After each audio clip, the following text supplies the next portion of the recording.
We are live. Hello, everyone. Thank you so much for joining us. We are Movie versus Film, a video podcast which explores the many different ways in which stories are told.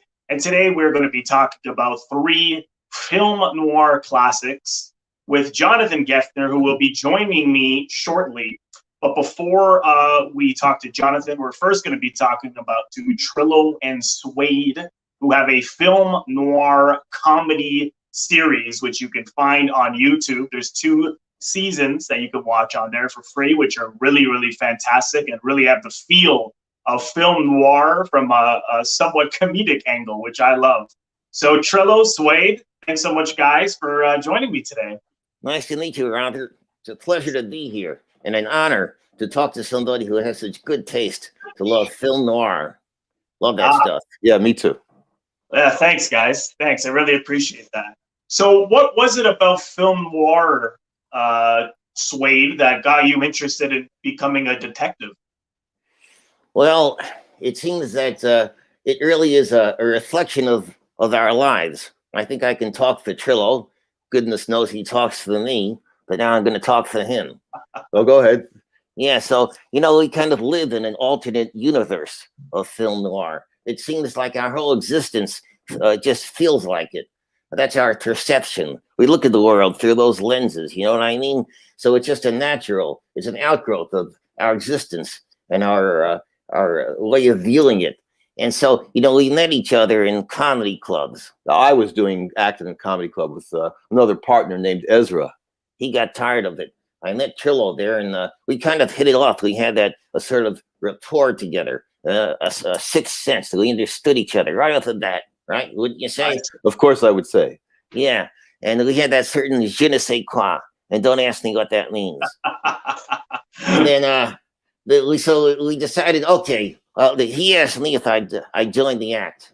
I did it reluctantly because I didn't want to be a traditional, playing the role of a dummy. It's very demeaning. So I got tired of that in a hurry. So I told Trillo after a little while, I'm only going to continue with this act if you play the dummy. He didn't want to do it. So that was that. But we wanted to do something together. So we put our heads together. What do you like to do? What turns us on? So, yeah, and we both realized that we love to analyze people and figure things out and always wondering about what makes people tick and what they're doing in the clubs and everybody we met. We like to do puzzles, riddles, figure things out like that. Psychological stuff was always fascinating to us. So it was kind of a natural. Yeah, the rest is history. I mean, we had to be detectives, put it to some good use. We set up an office in Brooklyn where we were both grew up. And then clients started coming our way. Just word of mouth. Very cool. No, I can totally tell that you guys have known each other for quite a while watching the series. But let me ask you, Suede, I mean, why do you think all of the femme fatales, the many dames that have come in as clients to hire you guys, why do you think so many of them have fallen in love with you and want to go out with you? I mean, yeah. What makes you so, irresistible? Well, you either have it or you don't, Robert. I mean, some of us have it and some of us don't. But, it's I have a sort of confidence, a self-confidence to one thing. And that's something that Trillo is sorely lacking in. So, the dames sense that. And they know that I'm where it's at, so I got this... well, you could tell I'm suave and charming and sophisticated. Of course, I'm highly intelligent also. Right. Well, Trillo's no dummy, though. And he's pretty smart, So we put our heads together. It works for the cases. But as far as the dames go, well, I'm trying to coach Trillo. All these years I've been trying to coach him so he can have a little more success with the dames, if you know what I mean. Yeah, so I think it helps. Yeah, well, it has helped. His influence has helped over the years, and something has rubbed off. But there's an ongoing problem he has to deal with, which is that I'm always around. So compared to me, he's always got a tough shot. Right. Yeah, I can imagine that's tough, Trillo. And has that created a real conflict between the two of you, Trillo, over the years? Well, not really. You know, I try not to take it personally. The hell he doesn't. Yeah, I mean, I have a kind of wider perspective on it. No, he eats enough. He hates it. Yeah. Well, okay. So yeah, I admit to some. There's some friction there sometimes about that. I feel sort of underappreciated. But then again, I do have certain things that I can pride myself in because I play the piano, and you know, I know I'm talented in certain ways, but I do envy certain personality traits of Suede. I do try to emulate that part, and hopefully some of my more reflective nature that sort of rubs off on him. So I think between those, our qualities that we share respectively, we put it all together, we're quite a team. Very, very cool. And has any of your Italian blood, Trillo, rubbed off on Suede at all? Well, I'm not sure how much is rubbed off on me, but a lot of my inner sat is rubbed off on him, I'm sure. That's my influence. And it's oak. Oh yeah, all right. But as far as my Italian side, I don't identify much with it. I've got the name from my father, but he disappeared when I was a little kid. So there's a whole backstory on that. We get into it a little bit in the web series. Yes, we talk about a little bit. Yeah. So the thing is, yeah, I've got the name from Trillo from my father's side, but I grew up really not knowing him or anybody from that side. He was an immigrant from Italy, and all the relatives are back there. I don't know any of them. So I grew up with the Jewish identity from my mother's side, and always wondered and felt that big gaping hole. I'd like to connect more with the Italian part of me, but so far it's something I'm also, I guess, a little afraid to have some anxiety about delving into. Who knows what I'll find? So I just wonder about it. He likes to live in fantasy. He doesn't really find it out, so because he likes to just live that way in his imagination. Right. Very cool. And so let's talk film noirs a little bit, because I know we discussed some favorites of yours. So Suede, what are some film noir favorites of yours that you recommend to everyone? Oh, there's so many great ones. I mean, well, Detour is really kind of special. Low budget. That's especially inspiring to me because we are super low budget on this web series. Right. So Detour did it on a shoestring, kind of, relatively, and it's a great one, classic. My all-time favorite, I have to say, is Pick Up on South Street. Yeah, Pick Up on South Street. That's really, I love that also. But I think you in particular, why would you say? Well, because it has kind of some important elements.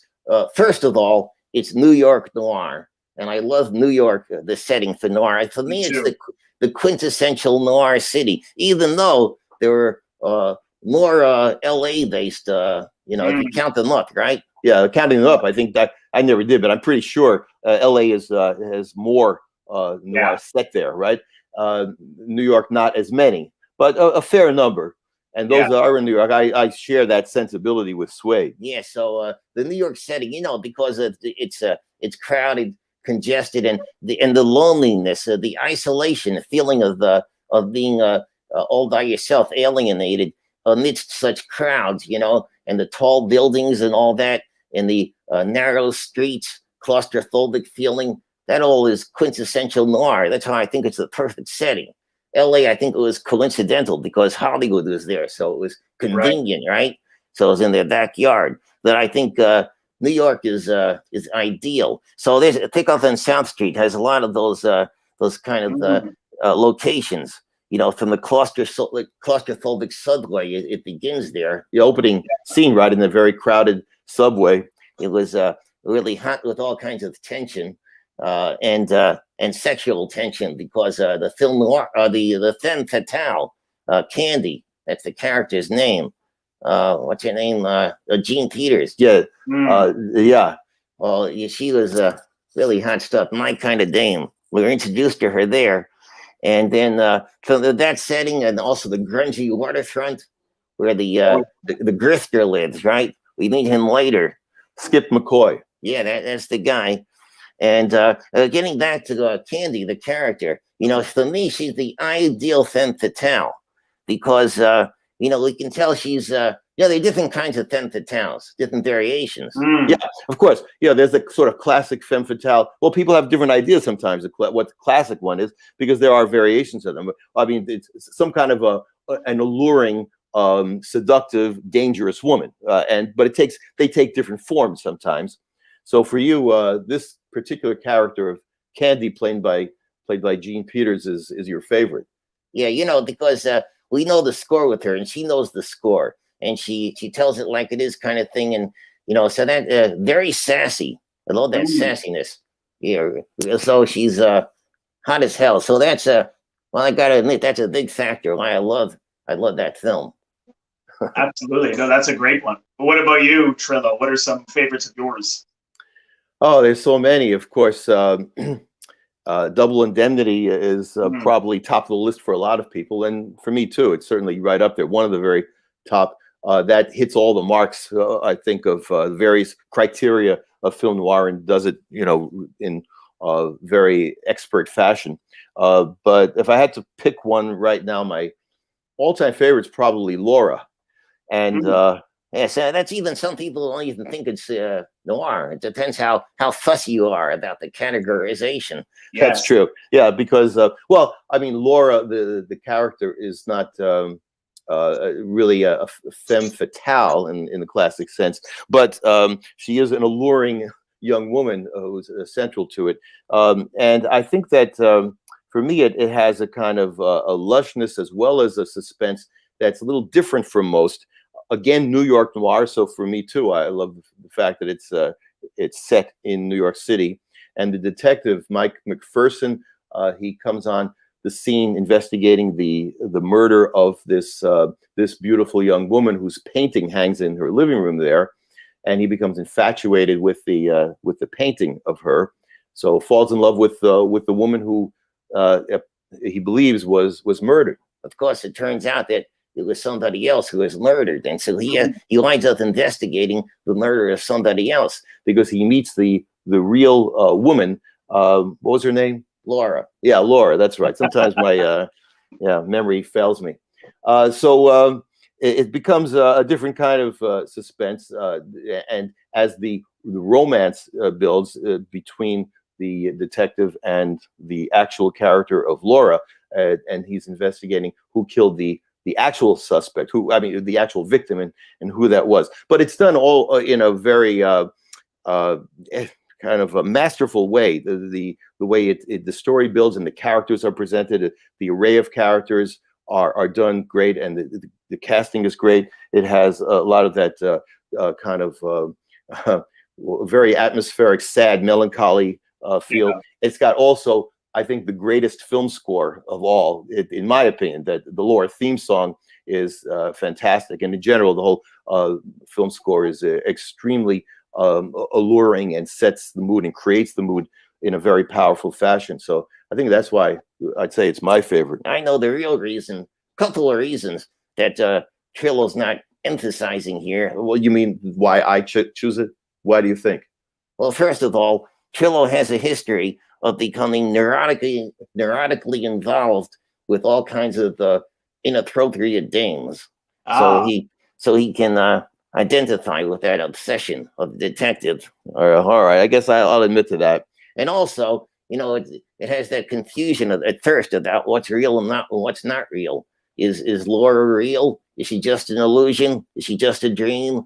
And Trillo here lives in a dream world, in a fantasy world. He has trouble distinguishing between reality and illusion. So he identifies with that. Okay, I guess that's, if you want to psychoanalyze me, who better to do it than Suede? He knows me better than anybody else. Oh, for sure. I'll have to see Laura again, because I actually haven't seen that in quite a while. And that's Otto Preminger, isn't it? Yes, he directed it. Yeah. Otto Preminger directed Laura. I'll have to check that out again. Very quick questions. If you had to choose between Humphrey Bogart, Sterling Hayden, or Robert Mitchum to partner with as a detective, who would you both choose between those three guys if you had to pick one? Well, we can answer that easily because we've actually discussed that. So we're on the same wavelength over here, right?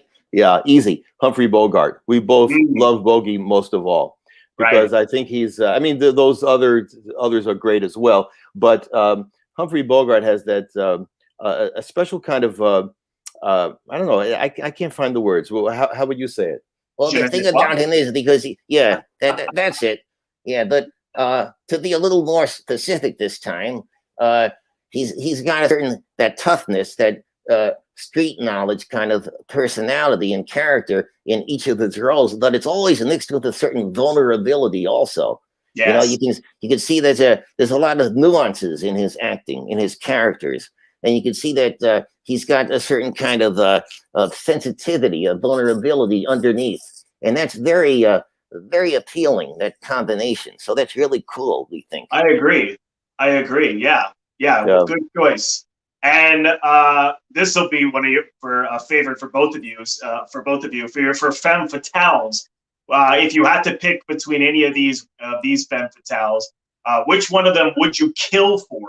Lana Turner, Jean Tierney, or Rita Hayworth? Oh, that's a tough one. Well, first of all, I don't have to kill to any of them because they all fall for me. But if I had to choose, I'd still say Jean Peters. Okay. Yeah, she's still fixated on that pickup on South Street, Jean Peters. All right, I'll throw her in. All right. I'll accept that.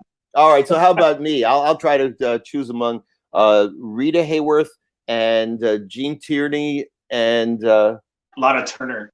Okay. Oh, tough, but I'll go with Jean Tierney, Laura.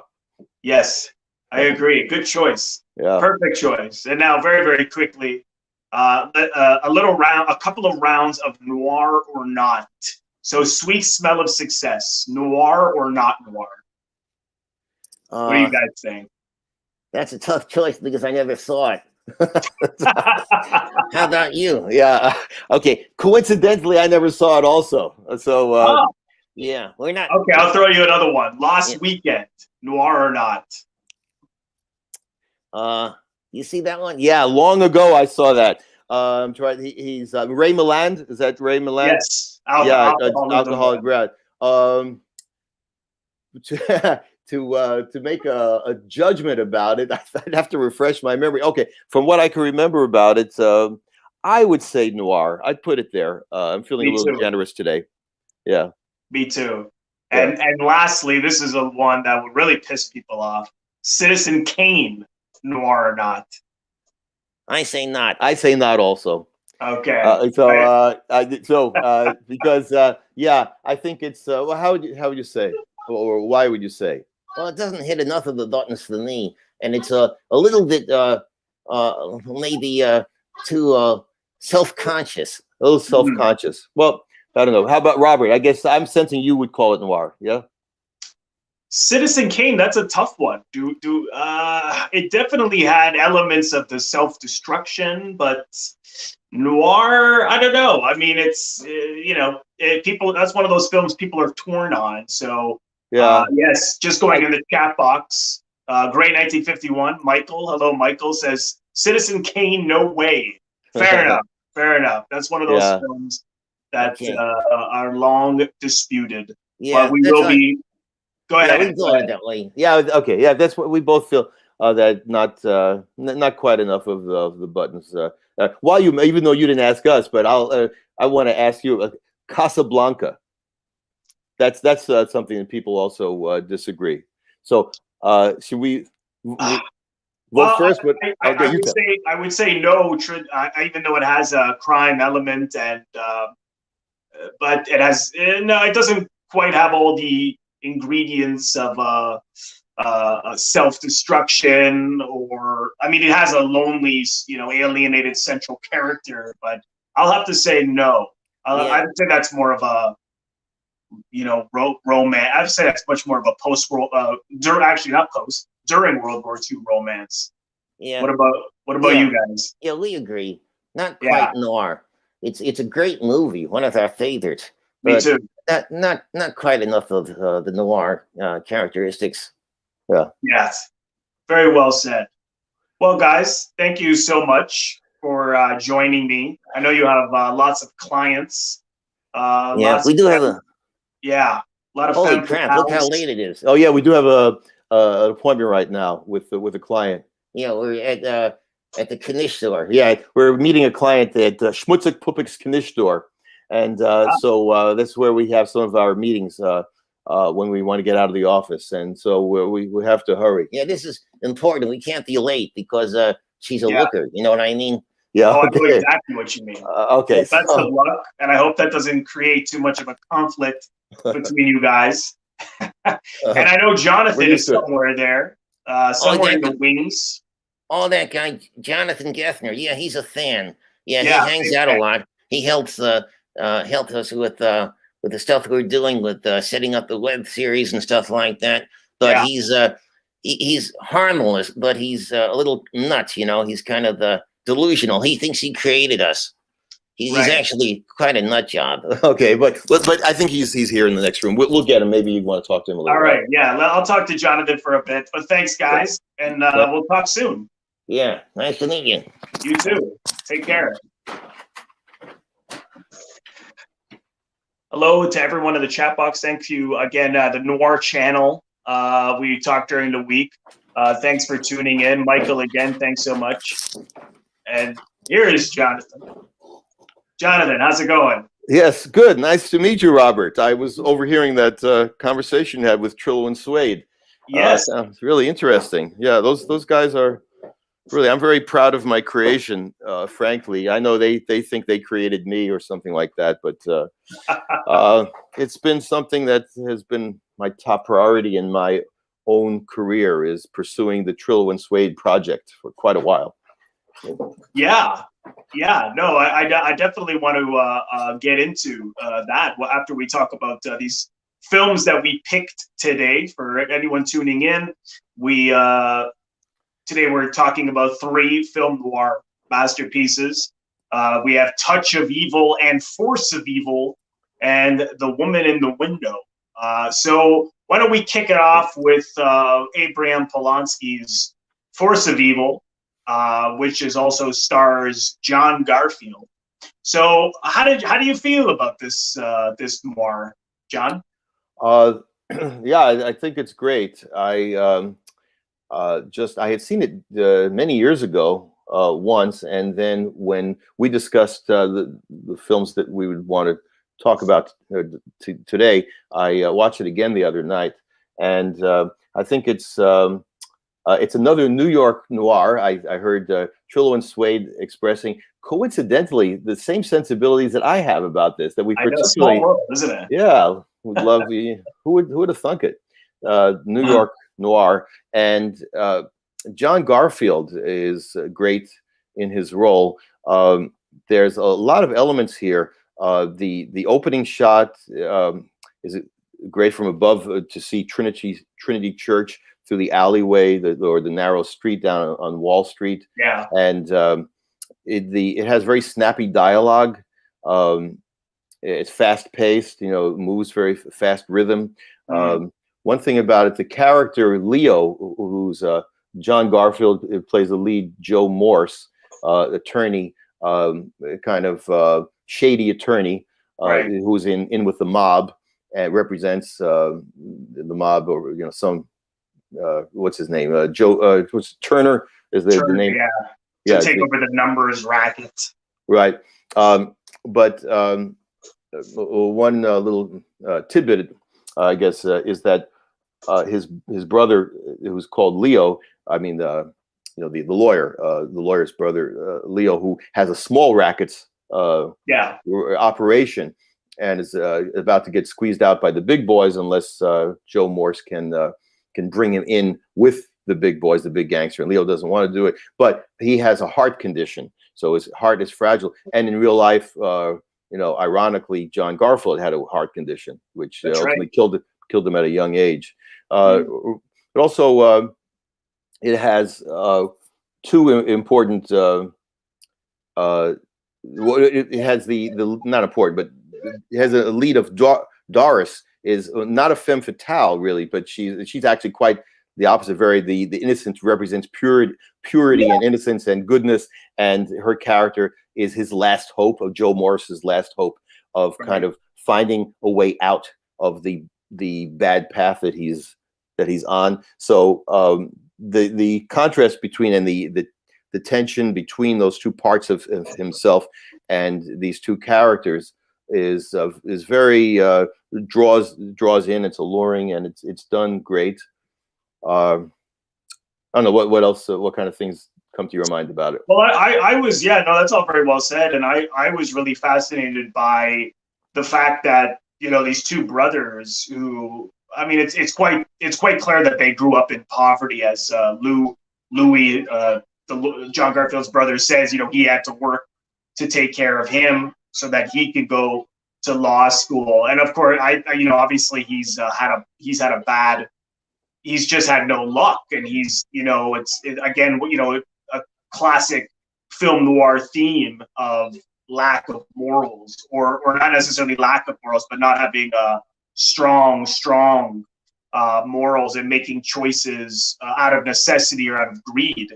I mean, in his case, the brother is much more out of necessity that he chose to, you know, take on this small numbers racket. But then you look at John Garfield, who's you know, much more of a classic noir character, who's a successful lawyer. He has no reason to be corrupt, but he wants more and more. And he even says, "I'm doing it for money," and this obsession of money, and the, you know, the whole post-World War II consumerism and those attitudes, capitalist attitudes, especially at that time. So I was quite fascinated because the whole thing is really for nothing. I mean, he's, you know, he keeps talking about making it legal, this whole gambling numbers racket to have a legal lottery. And I kept thinking, well, how, you know, it's clearly not going to be legal. You know, he's forcing everyone who wants to not be involved anymore, who works there, because now it's going to go from a tiny little you know, corner gambling lot to like this only one in the city. So that, you know, that bookkeeper character, you know, of course they squeeze him, they force him because he already knows so much that he's, you know, he's forced to be involved. And Garfield basically turns into a gangster, even though he's denying it and saying, well, you know, it's just a little bit of I'm happy to choose a little bit of corruption if I'm not mostly corrupt. You know, he's always finding ways to justify it. And I just thought that, you know, that obviously created that rift between the brothers, you know, and like, why are you doing this? And, you know, self-destroys himself, destroys his brother. It just destroys before it's too late. I mean, that's as I'm sure you know, a classic noir theme of failure, men or women, you know, failing at the end of the film, which was the total opposite so much of before film noir, where it was so purely idealism and oftentimes purely people winning and who are good, and the good guy and the bad guy. But even these characters, they're not necessarily all, I mean, particularly the brothers, not so much the gangsters, they're not all bad. They're just you know, particularly Garfield, he gets so caught up in it, and he justifies what he's doing. And then before he finally has a moral conscience, but then it's too late, you know? So I found that quite fascinating. I think that's quite relevant with people in general. You know, no one's just good, no one's just bad. We're all much more complex. Right. Or most of us are. Yeah, I think there's a small percentage of psychopaths out there who I don't have much faith in what the good, if there's any good part at all. But the vast majority of people are not all one or the other. I agree about that. And those are the interesting. That's what makes characters interesting too. Is when you see that there's some kind of a struggle, even if they're more good than bad, or they're more bad than good. But if there's some kind of an inner struggle, a moral dilemma that they're grappling with, that's what people can relate to, because we all have some of that. We all grapple with some kind of moral dilemmas in our life, and we have different pulls on us from different directions that sometimes pull us into things that we realize before we knew it. Oh, we are doing something that really is against our values, but why are we doing this? But here we are, we're doing it. Yeah. And you know, I was trying to mention before the character, I think she's called Doris, the the girlfriend, the budding relation or potential girlfriend that he's wooing, who works for his brother, but she's really very innocent. So the conflict in classic or iconic noir, it's usually the femme fatale who draws the protagonist into danger, seduces him into something that is risky, dangerous, bad. Whereas she's the one who's trying to pull him away from it. Yeah. And it's his own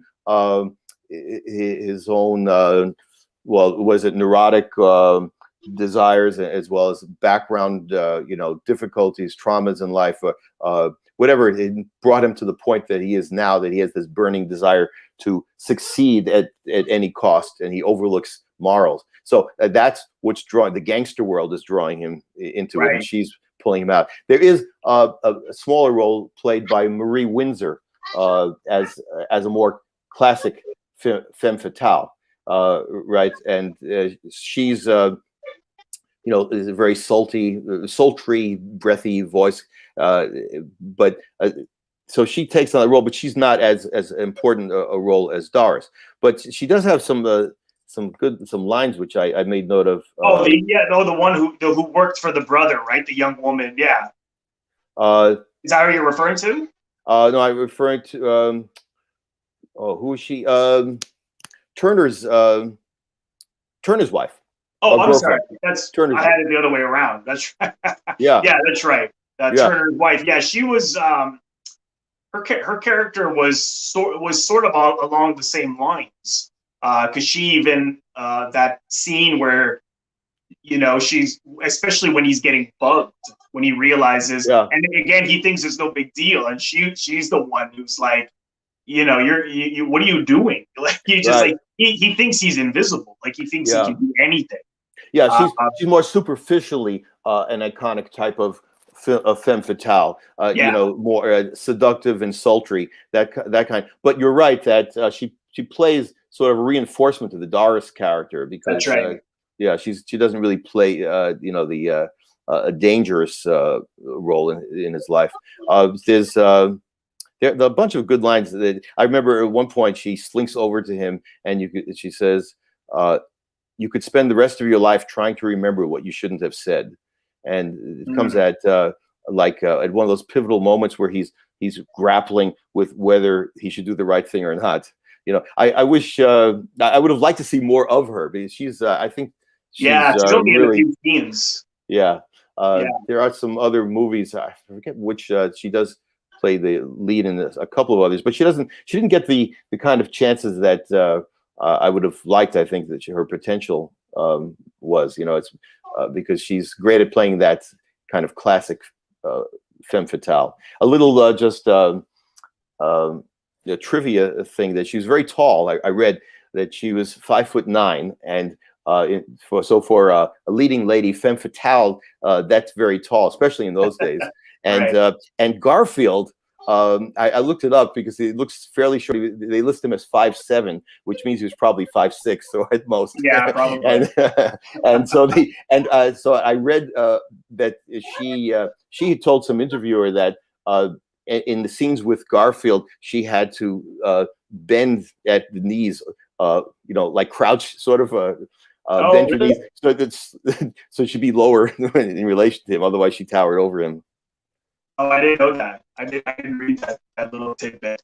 I agree. Her character was certainly very, the fact that there was two central female characters as opposed to one in a lot of wars. I found that quite intriguing. I wonder if the only thing, it's quite a short film. It's like an hour and 20 minutes. I do wonder if perhaps seeing more of the earlier years with the brothers would have had the audience more empathetic, or maybe grown more emotionally attached to them. I mean, you get the point, obviously, of why they are the way they are now. But I wonder if that would have added any layers to it. Did you feel that, or did you feel it was done, perfectly as it was I agree with you. I would have liked to see a little more of the backstory between the two of them. I did feel a little wanting of that more. So yeah, I think it was the script was very taut. It was very fast moving, which is good. Very fast, yeah. So but I don't think they would have ruined that necessarily. They could have done that without ruining the pacing. If you'd given us a little bit more of that, would have been nice. That moral dilemma between the two of them.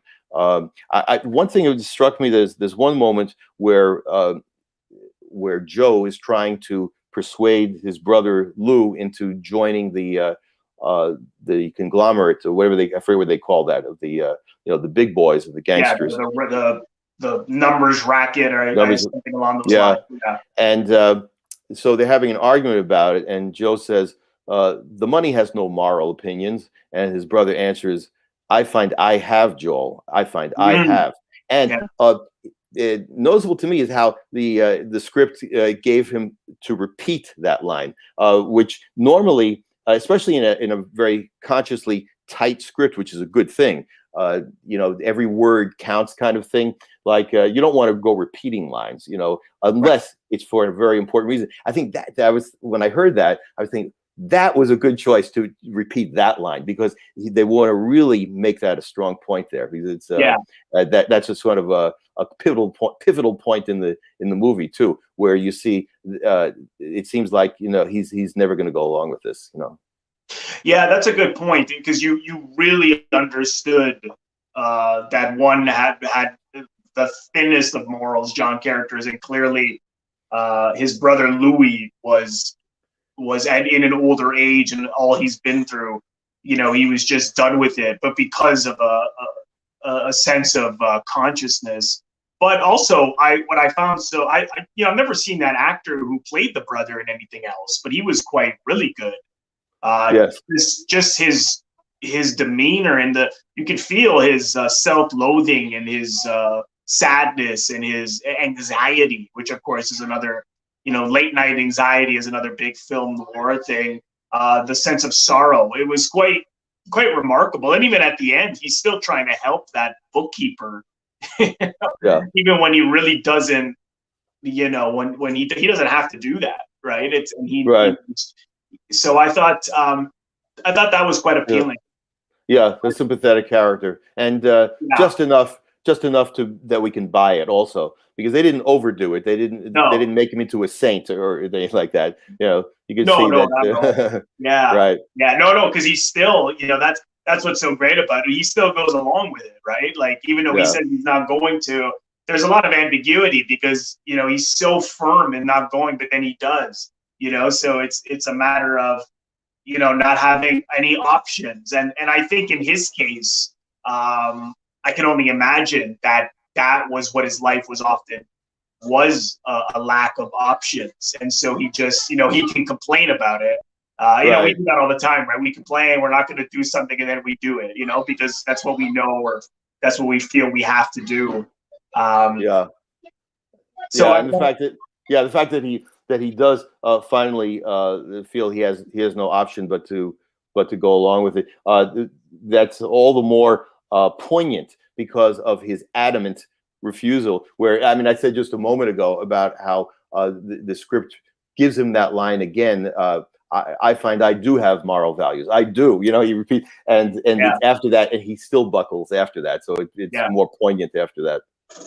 Yeah, no, absolutely. It's such a terrific movie. I know Scorsese is a big fan of this, and you can see the influence, particularly with the brothers' relationship, and of course, peoples whose morals are in question and come to some kind of consciousness or not, is such a Scorsese thing. Raging Bull and Mean Streets, and those two in particular, you could certainly see the influence. I'm just going to go to the chat box, because some people have been leaving comments. The Noir channel, we were talking during the week. He digs our outfits. Thanks so much. Thank you so much. Femme fatales come in all shapes and sizes and hair color, he says. Yeah, absolutely. Carol Shaw /Sandground says, you got to see the femme noir and real star of the series, Mrs. Levinsky, aka Aunt Sarah, owner of the Last Exit Club.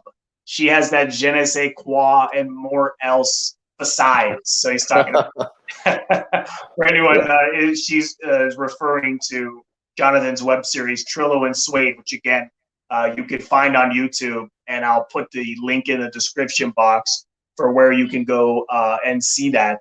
And yes, hello again to Michael, who says, yeah, Laura is a beautiful film to look at. Wonderful set design. Yeah, absolutely. I have to see that one again because it's been quite a while. Yeah, I want to go into Touch of Evil, Orson Welles, Charlton Heston, and Janet Leigh. How does this one hold up for you nowadays? How do you like this one? Well, this one I had never seen until the other day after we were talking about what we're going to discuss, and I guess you had suggested that, and I said yes, because actually I should see that. This one that I've missed, so I finally did just the other day, and I liked it very much. I'd say that even though it's not the kind of the setting, the urban setting that I associate with film noir generally, that we usually associate, it's not New York or LA or San Francisco, but it is it's very atmospheric, and it lends itself to that feeling, that noir feeling very much of the kind of the grungy atmosphere, and it was Tijuana. It's supposed to be Tijuana, right, border of California and Mexico, right? Yeah, and that so the atmosphere works, and the characters work. Orson Welles' character as the corrupt cop is great, and Charlton Heston, of course, was miscast ethnically. Today that would be a big deal. Yeah, but, I was thinking that too. I thought, oh my god, because they literally tan him and everything, right? Yeah, it's actually make him look Latino. Right, it was almost blackface. It was tan face, right? So yeah, that's a little embarrassing to watch these days. Yeah. But in the context of its day, people didn't have the same consciousness, obviously, about that as they do now. He did a good job in the role, though. I think he played it well. And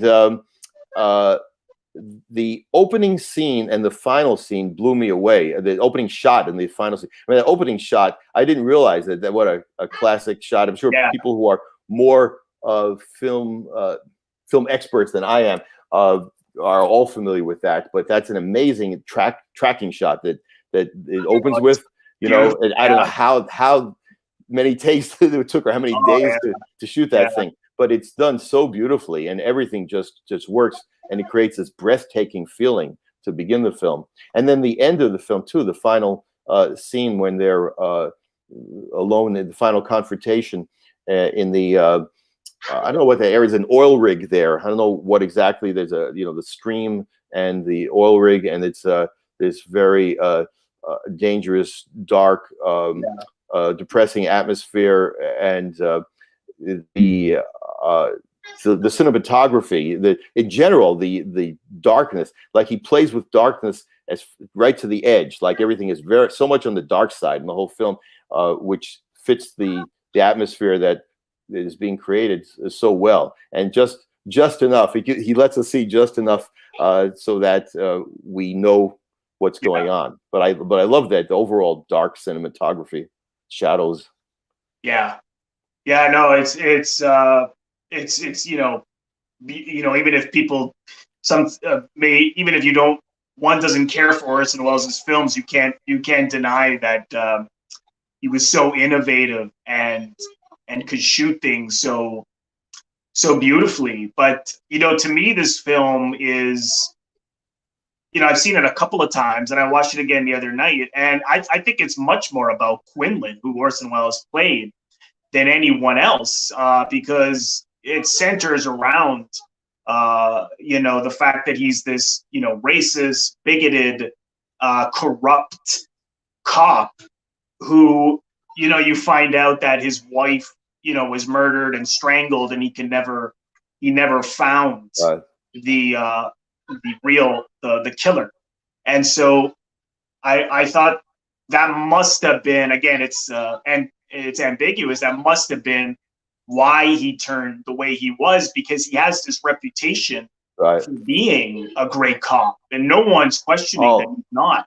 That's a good point. In fact, it's even said by who says that at the very end, one of the last lines. Yeah, his partner. Yeah, I forget his name, but it says he's a great cop. Oh, to Marlene Dietrich, who plays the madam of that brothel, right? And she's there in that last scene because she had a certain bond with him, with Quinlan, and he said, one guy says he was a great cop, and then she answers, but a lousy detective, or was it vice versa? I forget, but I know there's some kind of. Oh God, yeah, no, it's such a famous quote. If someone in the chat box is listening, if they know, please leave it in the comment box. Yeah, I know what you mean.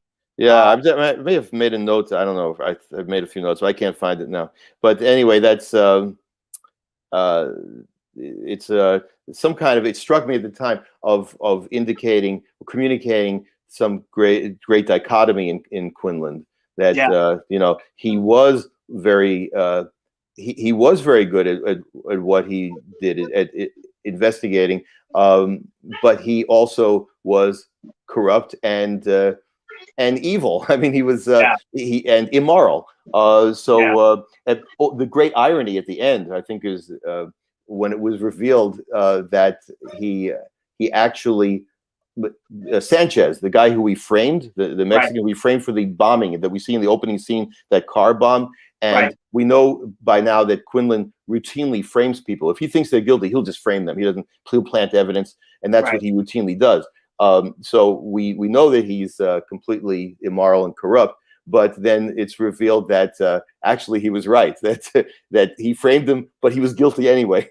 Yeah, you know, it's funny because I always accepted that. I always thought, oh, you know, yes, then he was right. But do you wonder if that guy confessed because they were interrogating him to such extremes? I wonder if he, you know, that happens so often, and he even says on the phone, break him. I wonder if they beat it into him. You know, I never questioned it until my last viewing. I don't know if that came to mind for you. Yeah, I see what you mean. It crossed my mind. I guess maybe because I wanted to believe that irony. I love the irony at the end. Yeah, we want everyone to be good, right? Even if they're bad. Yeah, well, at least to have that, you know, at least that he was right. I certainly would never consider him good after what we've seen of him, but that, well, at least he got the right guy. But you are right that I see what you mean, that we don't know for sure. He could have been just you know, broken into a false confession. That's possible. I somehow think that the filmmakers wanted us to. The scriptwriter, Orson Welles, whoever was ultimately responsible, wanted us to assume that Sanchez really was guilty, because otherwise they wouldn't have made a point of it at the end. But that could be just what I want to believe. So I guess we don't know for sure. Yeah, it's hard to say. I mean, he has those great ambiguous moments that are really open for interpretation, the kind of stuff I really love. Even the fact, like, you know, they're telling you that he frames this guy in order to solve this crime quickly, and also it's very much rooted in his racism. You know, he will blame it on someone, you know, Mexican, and then when Charlton Heston steps in to say, "I saw you," well, not that he saw him plant it, but there was nothing in that box. I think, you know, you know, and he even says to Charlton Heston, "Oh, well, you know, you're saying that, you know, to defend your countrymen." Yeah. But I, you know, they're saying that it's, well, he's racially motivated, which I think is true. But I wonder if it's if something in his subconscious, and it's a little more complex than that, because as Charlton Heston found out, he's been framing people for years, and I wonder if that had to do with the fact that he could never find the killer of his wife, that he just sort of thought, he'll never be able to figure out anything else. So I'll just frame it, destroy everyone, and of course destroys himself. I mean, he was also an alcoholic. Did that pop into your head, or did you just see that as racially motivated? Oh, well, as soon as when it was revealed about what happened to his wife, then it was like in retrospect, aha. So that must have been motivating him all along. Yeah. Yeah, I'm sure that was an important element in it. One thing before I forget, I wanted to mention that struck me is that I'm looking up the name, Joseph Kalea. I'm not sure how to pronounce the actor's name, Kalea. I think he played Quinlan's partner, right? Yeah. Sergeant Pete Menzies, I think was his name. And to me, he kind of stole the show. I thought he was terrific. I agree. Yeah, and really also he takes on the role, even though he's not the lead, but he's still, his role's a little is more supporting. But he really takes on the role of the traditional film noir protagonist, because he's the one with the moral dilemma. I think with more of the moral struggling, the grappling. We see more of that in him than we see in anyone else. Yeah, because he can't accept that Welles could be. He knows Welles is.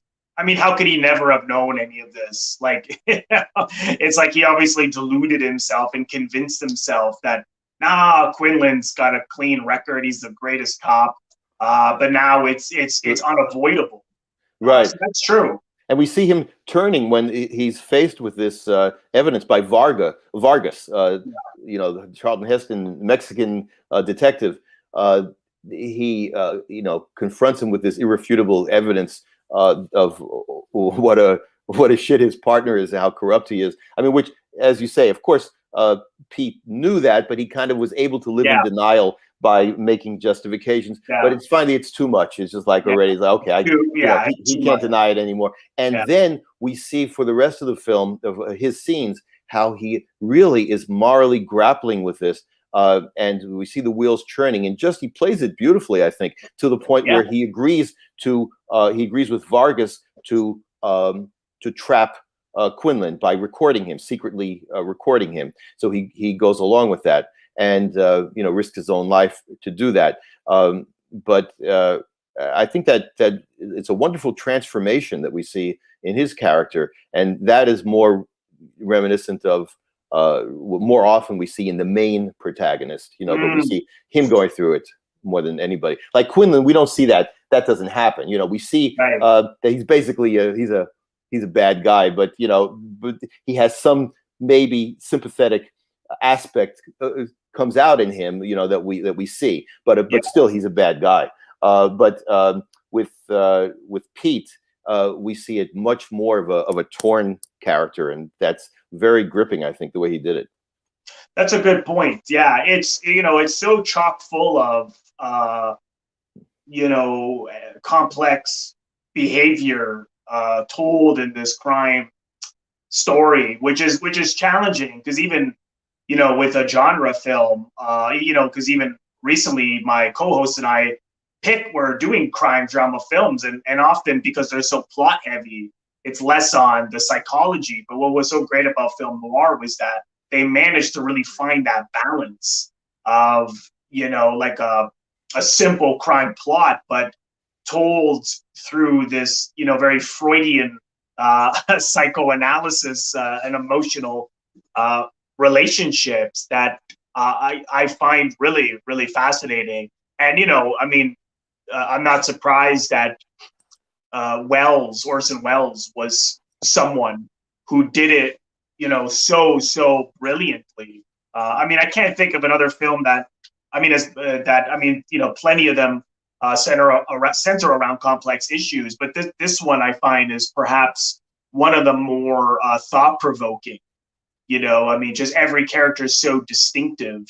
As much as I love Marlene Dietrich in it, I couldn't quite place the point of that character, other than perhaps was of better times when he knew her, and that she was sort of she even says to him, "You have no future," when she reads his poem, right?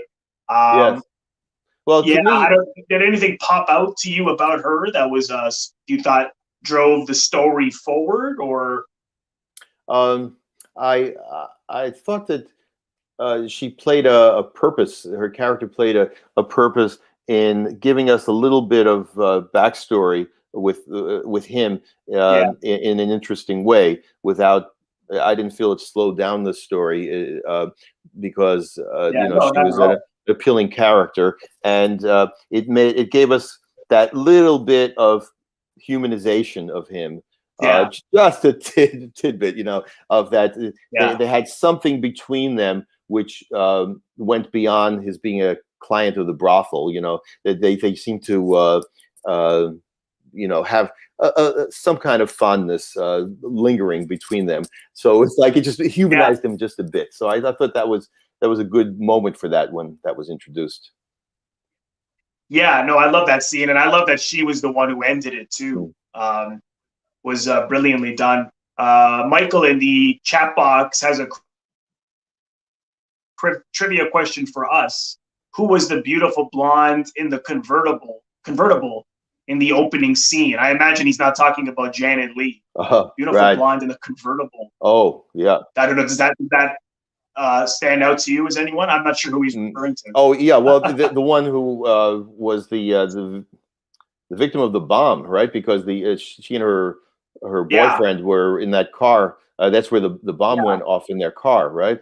So she's a. I don't remember them even showing those people though, or perhaps they didn't. I don't. Maybe it must have been so brief. Yes, because they show them. They come up because they're in a convertible, so they come up to the border guard, and she says to the border guard, "I hear a ticking in my head," and then they say, "Go on," like that. Oh, right, that was them. Yeah. I don't know why I didn't put that together. Yeah, but I don't. They actually answer the question. I don't know who the actress was. No. Yeah.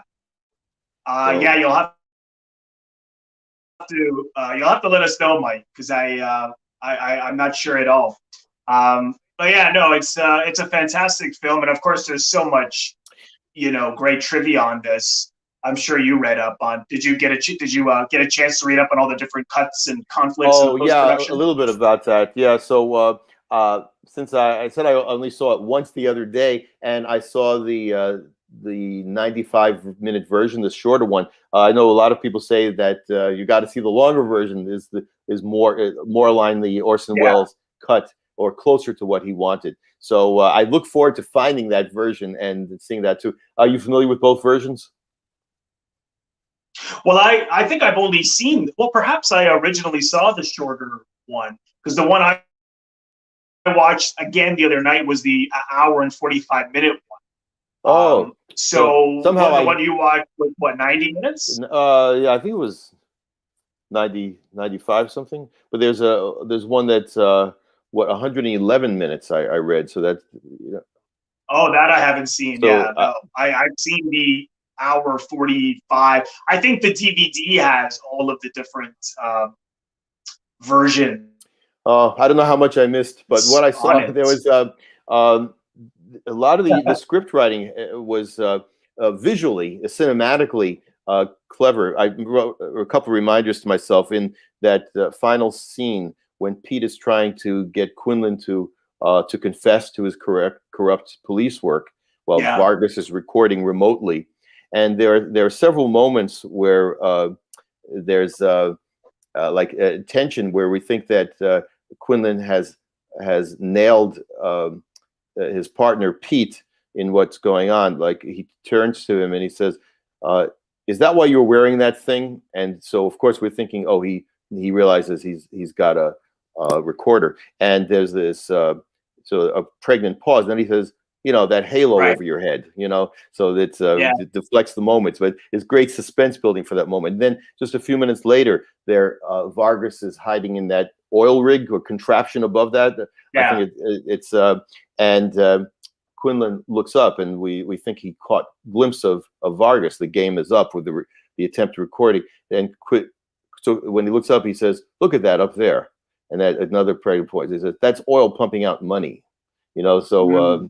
And there's one other, I forgot what the third one was, but all in that one scene. So I love these little moments where the lines build suspense that we think the gig is up, but no, it's something else. Yeah, he keeps kind of, when you think they've got him, they don't, or when you think that Welles has figured it out, he hasn't, and it's sort of back and forth, which is quite clever. But I'm not sure if you read, but if you know that when they started editing this film, Orson Welles was, editing it with the editor, and they weren't getting along, and then he had to go and act in something, Orson Welles, or appear on a talk show or something. And then at that point, the studio just took it over and edited it the way they wanted to, and they wouldn't even let him in the editing suite. Like it's because they hated what he was doing. Because he was so unconventional. Like you even see in the movie, like a scene would start and then go to another scene and then go back. And they hated that because, they were so used to the conventional way of storytelling. Yeah. Which now that's like, that's pretty common. Yeah. But they hated it so much. And, because he had to move on to other projects, I think he let it go. And there is that memo that he wrote out to the editor, the studio, to say, I spent a long time on this, and these are my notes, and, please consider them. And they didn't until years later, in the 70s and the 90s, there were people took his notes, and they were able to get access to the footage and edit it as best they thought that was the way he saw it. And I believe that is the hour 45, the one that both of us are talking about. I think that is the one. The 2 hour 10 one, I don't know about that one. Not 2 hour. I don't think 2 hour 10. What was it? An hour and maybe I misspoke, or it was what I read was an hour and was it like hour 51? Hour 51, something like that. So hour 51. Okay, yeah. So I think that must have been the one I saw. I don't think you saw the one that was the studio, because I don't even think. I think the one that everyone sees now is the one that they re-edited in the 70s and in the 90s. Yeah. Hopefully, I didn't miss out too much, but I want to get to the bottom of that. Yeah. Because you're talking about a lot of moments that I saw, so we must have saw pretty similar edits. But that's I mean, a lot of people consider that the last film noir from early 40s to 58, also because of the blacklist. I mean, a lot of those wing and were communist and were blacklisted. So that was another reason why it started to go out of fashion. There was no one that knew how to make those kind of stories. That talent or that eye for it. So and you can see it. But it's sorry, you're cutting out sometimes the audio and video on my end, so I'm missing some of what you've. Oh, sorry. Okay, if I'm cutting out a lot, let me know. Yeah, well, you're okay at now? the moment. You're okay. Yes, you are right now. Okay. Okay. So the. I was going to mention the music is very telling to me. You can see the difference in these few years. Like this was 1953, was it? Touch of Evil. It was in the 50s. This is 56? 7. Oh, 57. Yeah, 57. Okay. Oh, right. Yeah. So it's and from the other noirs in the 40s that we were discussing, you can tell the passive time in the music was striking to me. A young Henry Mancini wrote the jazz score, sort of, and it's not even used that much. But when it's it's only at certain points. But when we have it, it's a very kind of tense, hard driving kind of jazz style, and it's very different from the soundtracks or the scores to the Force of Evil, or Laura, the other 40s noirs that are more typical, which is much more kind of lyrical. Even if it's hard driving, even if it's conveying tension, it's more in I don't know, classically influenced or maybe a Broadway style influenced version. But but this one sounds like a lot of time has passed. Like we're on the cusp of getting into early rock and roll now. It's just around the corner, that kind of thing. Yeah, that's true. Yeah, it did quite. It had a sharper edge to it. I found it was very. I'm not articulating. It's more of a visceral feeling I get from it, but it certainly grabbed you and complemented the film really, really well. Yes, it fit very well, but it was also all the more striking because there was not a lot of music during the movie. A lot of movies. Generally, there's music in the background to accentuate or emphasize the emotions they want you to feel, one way or the other. And when it works well, then that could be a big plus, make all the difference. And sometimes it's gets in the way. But in this one, actually, there's very little of it. For long stretches, it occurred to me, hey, there's no music at all. It's just just the natural, whatever the soundtrack is, but not music. So when we do hear that jazzy soundtrack on occasion, it's more striking too. Like, makes more impact. Yeah, that's true. Yeah, that's a good point. That may be why there were certain moments where it just really popped because there was so little of it. Yeah, and when they do have music, most of the time it was incidental to the scenes. It was there's a word for this. I forget what it is. When it comes out of the actual scene, it's not imposed. It's not like layered on. It's like in the brothel, there's honky tonk music being played on a radio or something, or a record player. It's like music that's within the scene. It's not a score. So it's like when we hear finally soundtrack music, that's very rare moments in the film. So it's very striking. Yeah, no, very, very well said. The actor in that convertible that Michael is pointing out is Joey Lansing, who was a popular blonde bombshell in the 1950s. Doesn't ring a bell for me. I'll have to Google her. And he also mentions that earlier. This was an earlier comment. This is one of the best ventriloquists I've ever seen. He's not talking about me, I'm sure. We're talking about Orson Welles. Yeah. Yeah, Charlton Heston. And our last, this was Jonathan wanted to talk about a film that I hadn't seen before, The Woman in the Window, 1944, with Edward G. Robinson. Why'd you pick this one today? Well, this film, I think it really grabbed me. I watched it years before, and then I watched it again the other night to refresh my memory about it. And I liked it just as much as the first time. I think that it, let's see how I could concisely go right to the main points about it. First of all, Edward G. Robinson is perfect for the role. And he plays a psychology professor at, I think they call it Gotham University or Gotham College. And he's, so again, another New York noir, which I'm partial to. Yeah. And he is pulled into a life and death situation. And the way it's done really draws us in. And particularly, I like the way his character is very together. He's very erudite, intelligent, well-established in his life, cultured. And it begins with he's sending off his wife and 2 children to Maine for summer vacations, the beginning of the summer. So they're going off for an unspecified amount of time. This feeling is probably most of the summer. And so he's going to be alone in New York, and he goes to a club. He hangs out with a men's club with 2 friends, 2 of his best friends. One is happens to be the district attorney, and the other is a doctor.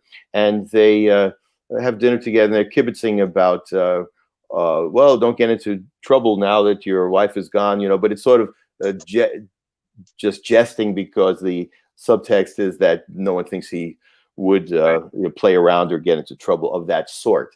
But they also comment on this painting. There's right next to the club, there's a store window, an art dealership, where in the window is a painting of a beautiful woman, and they both, you see that painting? Oh, how can we miss it? They're all talking about, oh, I wonder who that intriguing woman is in the painting.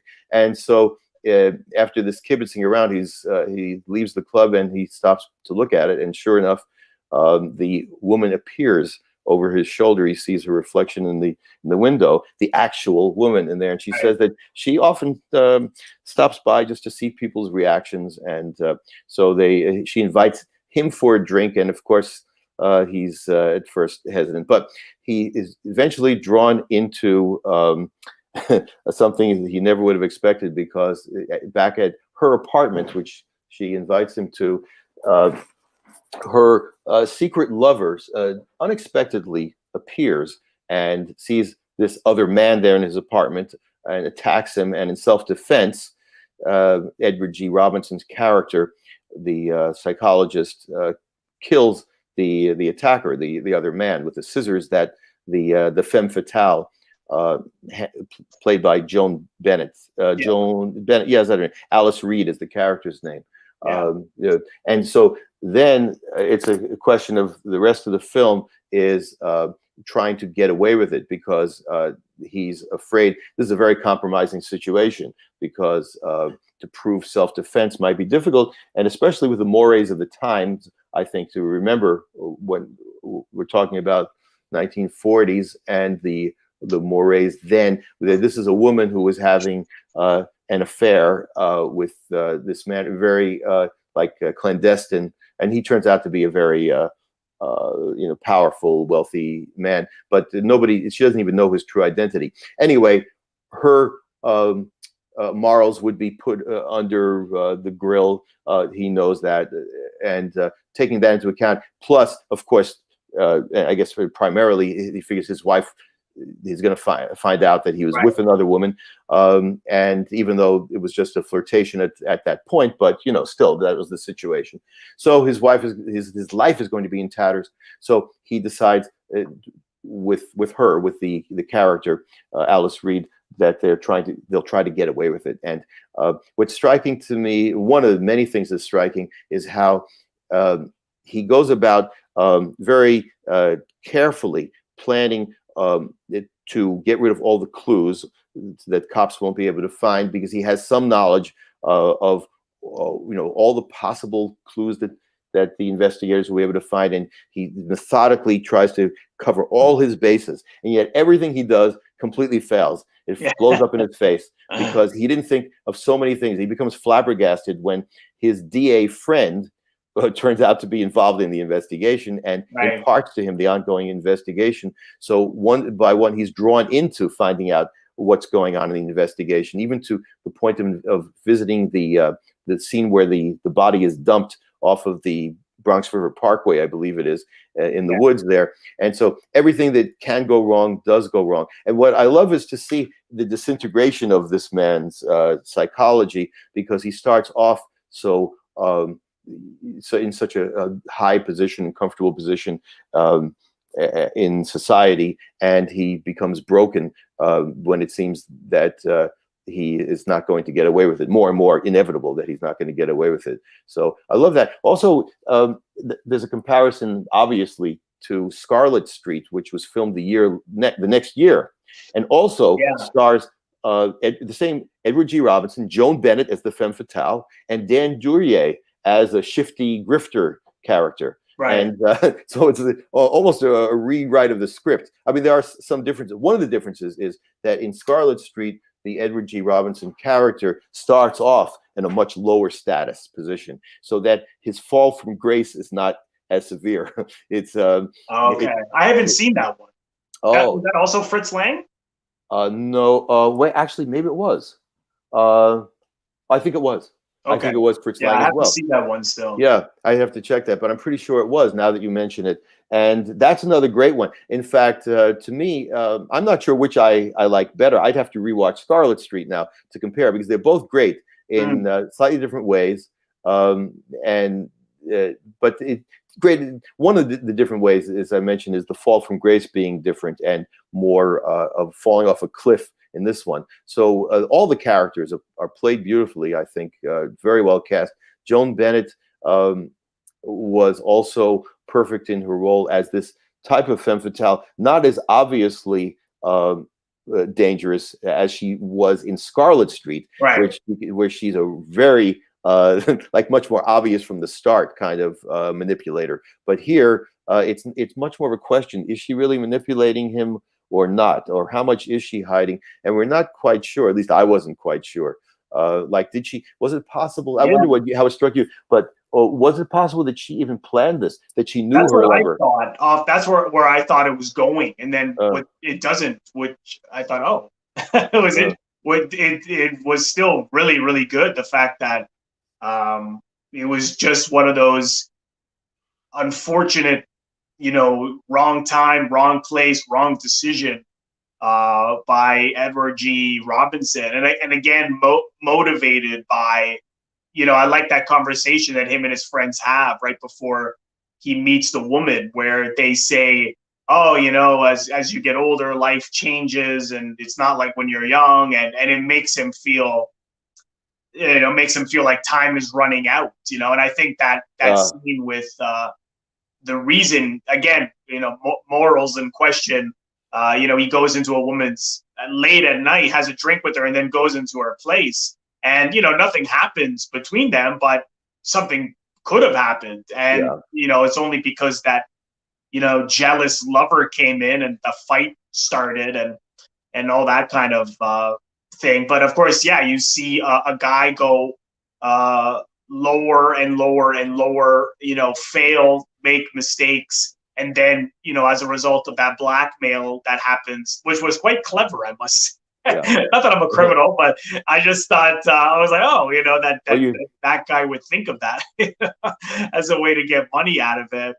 And then he's willing to then kill that guy, right? And here's a guy off the top who was not shady. He was like a grandfather, he's like this.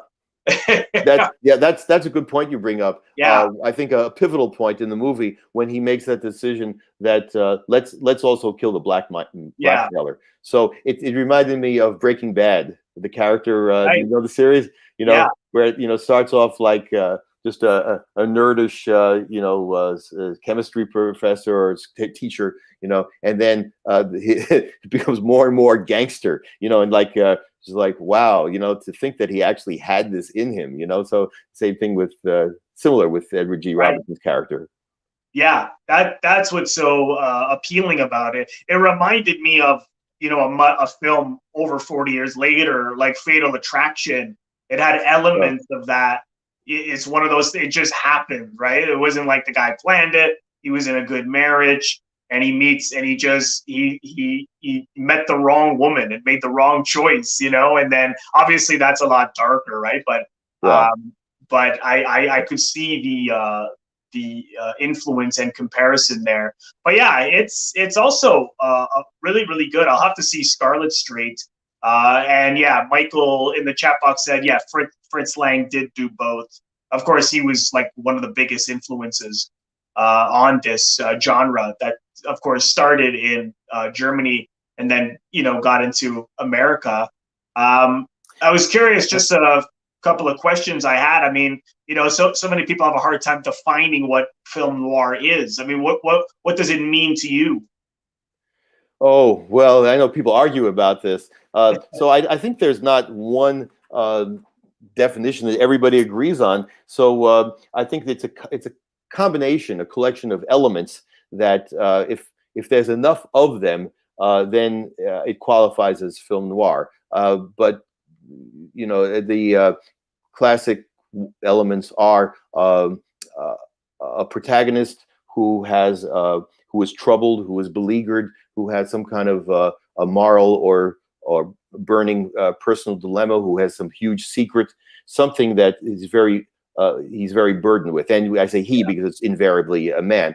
And then there's classically also a femme fatale, French for dangerous woman, a fatal woman actually. Right. So an alluring woman of one sort or another, usually a beautiful woman who is seductive but dangerous. She also has is very often usually manipulative in one way or another, or for one reason or another, and lures this unsuspecting man into some kind of dangerous life or death situation. There's also cinematography is an important element, right? Yeah. Darkness. It's black and white. Now there's also neo-noir, which can be in color in more recent years. Yeah. But it has, even if it's in color, it should sort of capture some of the feeling of the black and white, which is the stark contrast, and playing with shadows, very shadowy, lit cinematography. And then there's also the general kind of gloominess, desperation figures into it a lot. Feelings of hopelessness. Of course, there's rays of hope. There's one needs to have a feeling or scrambling to find ways out of the maze, but it's generally feeling caught in this kind of trapped in this kind of a maze. To me, I find it sort of comforting because one might think that, especially from my description of it, that it's just a very depressing genre. I don't find it that way at all. I find it sort of liberating, because I find that is a cathartic. If it's a good film noir, I always feel sort of like catharsis in seeing it, because even though it's usually sad endings or defeatist or kind of endings, it still feels like, I guess, for one thing, when you're watching it, it's maybe like why some people love horror films. I'm not a fan of horror films myself, generally, but a good horror film has that effect, I know, or can have that effect, is that, like, well, it's cathartic. It's like, well, it's my very fears, yes, but I'm watching it where I know subconsciously that I'm safe. So it's kind of it's a way of experiencing it, getting out that, and getting past it. So I tend to be very melancholy myself, my own nature, my spirit. I'm kind of tend toward melancholy, and so I think I love sad music. I love Chopin, the romantics of classical music, Chopin and Brahms and Rachmaninoff and Schumann and all those very expressive, achingly beautiful music. So in one way, it's kind of it's desperately sad music, but it's also a desperately beautiful and evocative, and a way of sort of releasing emotions. So I feel that from watching it, a satisfaction I get from film noir is similar. Yeah, no, that's interesting, and I feel the same way, and it certainly is, particularly nowadays, because of the style. It has a much more romanticized view.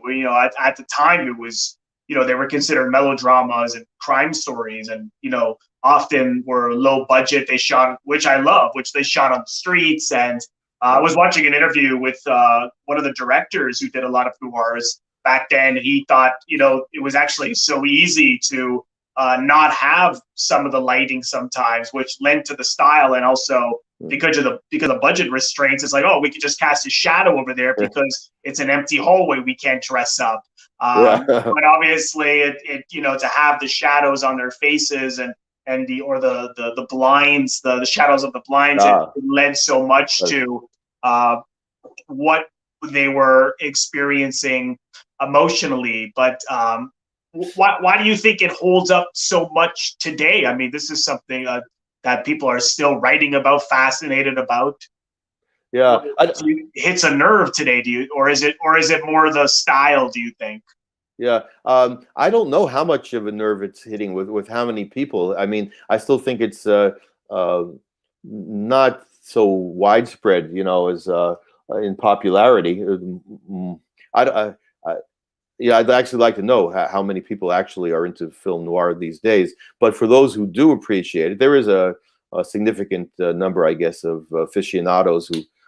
Like me, like us, who appreciate it. And I think it's kind of an antidote I feel like to a lot of the kind of false sugarcoating kind of things, and like false narratives, and superficiality. To me, it's like I get the feeling about film noir.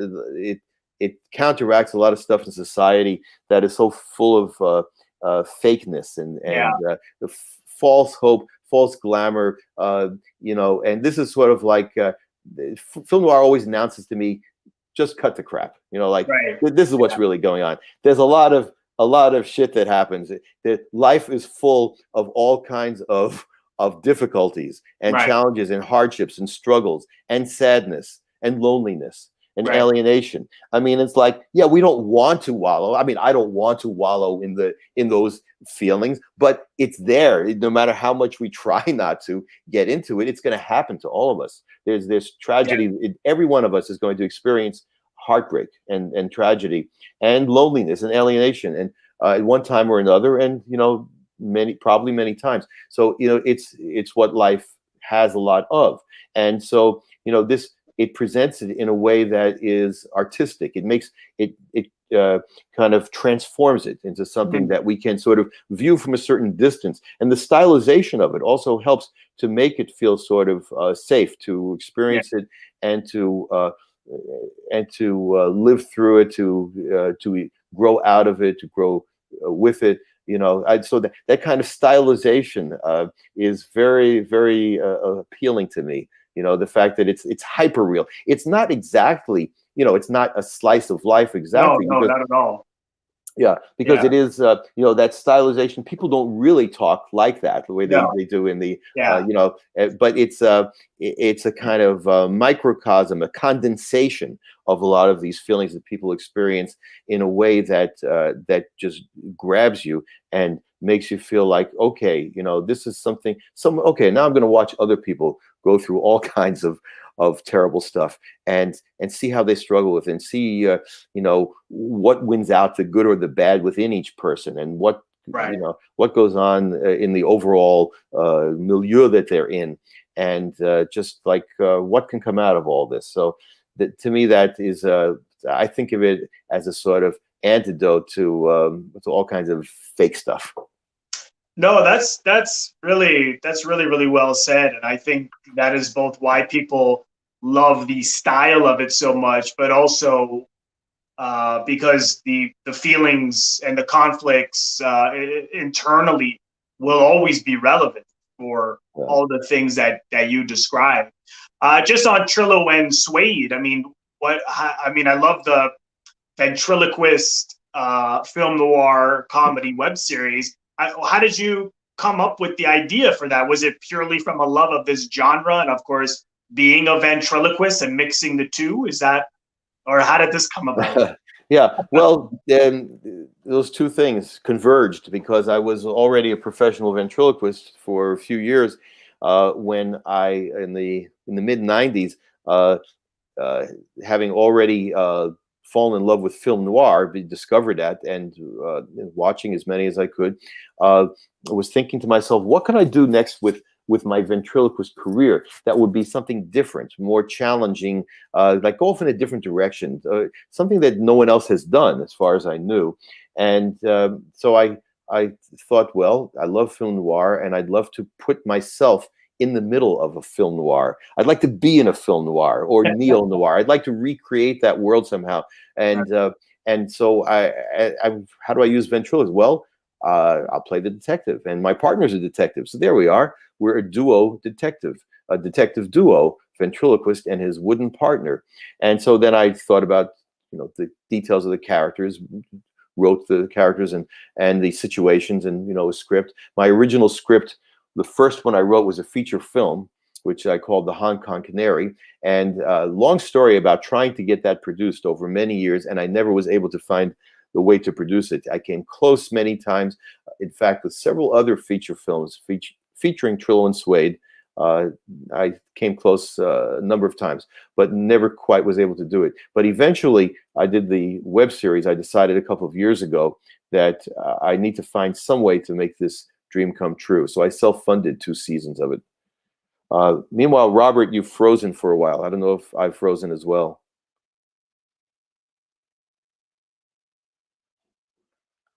So if anybody is watching, if I'm still live, I don't know if you see Robert as well, because I don't see Robert or hear Robert. And Robert, if you hear me, I don't hear you or see you.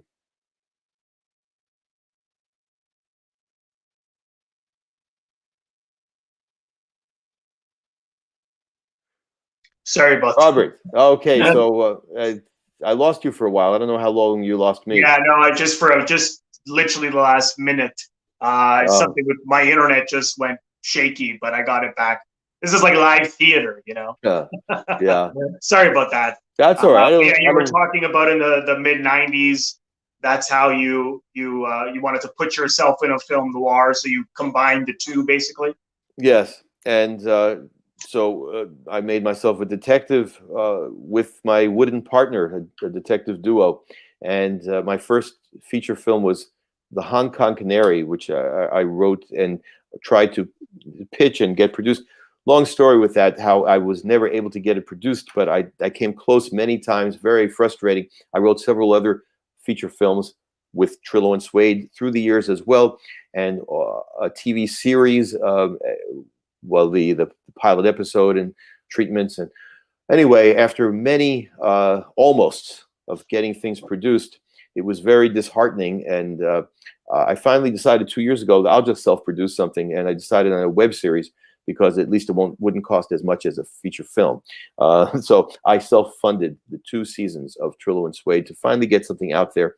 And now from here, I'm looking into what else I can do to parlay that into finally getting backers or a studio interested in one of these feature films, or a way of getting a season 3 produced, because without now funding from outside other sources, then I'm not going to proceed, because it's 2 seasons out of my pocket and that's it. I'm finished with that. So I'm looking for ways now to continue. And how did you assemble the cast? Did you know a lot of those people, or were they just casting calls? Because I thought everyone was so great, you know? Yeah. I was very pleased with my actors for both seasons. They were casting calls, just in New York City. Anyone who was non-union was welcome to answer the casting call, because of course it's a non-union production. I mean, I paid everybody, but you know, I was out of my own pocket, so I had to keep you know, all the fees were low, but everybody, cast and crew, did get paid, and the casting calls netted me a cast that I was very pleased with. I knew one person who appeared in both seasons. Zoe, the character of Zoe, if you've seen it, she appears in several episodes in each season, because she's my daughter, so she was easy to cast. Yeah. Well, Zoe was the girl who worked on the crew, right? Or well, partly she has a role there, playing mishandling a camera, but she's also she appears as a client. She's a teenage girl, very sassy, and I remember, attitude problem, and she makes her first appearance because her uncle, Rabbi Norman, has gone missing, and Rabbi Schmutzig-Pupik turns out to be involved in his kidnapping, or it's more to it than that. But anyway, she's the client. So yes, so I got her really cheap. I didn't pay her. Worked out well. Yeah. No, but I really enjoyed it. I watched the first 2 seasons, and it captures a feel for the 40s and 50s noir. I mean, the voiceover, even that opening shot under the bridge, even though you're doing it in color, it still has a feel for it in a comedic way. So yeah, it's really. You mentioned the voiceover, and I forgot to list that when I was going through trying to remember what are all the elements of film noir. That's also one of the iconic elements of voiceover of the main protagonist. And as we discussed, not every film noir has each of these elements. Right. But when I created the web series, I wanted to use all of them as much as I can, to make it as sort of classically or reminiscent of classic noir as I could. Yeah. No, it worked out very, very well. And you have a Indiegogo campaign, right, to raise? Well, that just ended, so Okay. it did not succeed. I was not able to raise the money I need for season 3, so I cannot proceed. I'm looking for other ways to do it right now. Hopefully, we'll find a way. I will probably do a short film soon with the funds that were collected, but I have to figure out, what I can do with the funds that were collected. So I'll do something with that. But yeah, the main thing is to go on with the season 3 and get one of these films produced. So still shopping it around. Okay, very, very cool. And I best of luck with that, because I think it's a great project, a real genre bender, that's for sure. And again, for those of you who haven't seen Trillo and Suede yet, I will leave the link for season 1 and 2 in the description box, but you can find them on YouTube. Well, Jonathan, thanks again for your time, for talking about these movies with me and talking about noir and introducing me to Trillo and Suede. Yeah, I had a great pleasure. time. Yeah. On behalf of Trillo and Suede and myself, we had a great time talking with you today. Great. No, thanks so much. And for those of you, if this is your first time on our channel, please consider subscribing by clicking the subscribe button right next to the description box below, and then click the bell in order to get a notification every time we release a new video or go live. And if you're watching this now as a replay, you'll see the Movie versus Film logo right there above me on your top left. And you can click on that, and that will also give you an instant subscription. Okay, well, Jonathan, thanks again. And thanks again, everyone, for your comments and questions. We'll see everyone soon.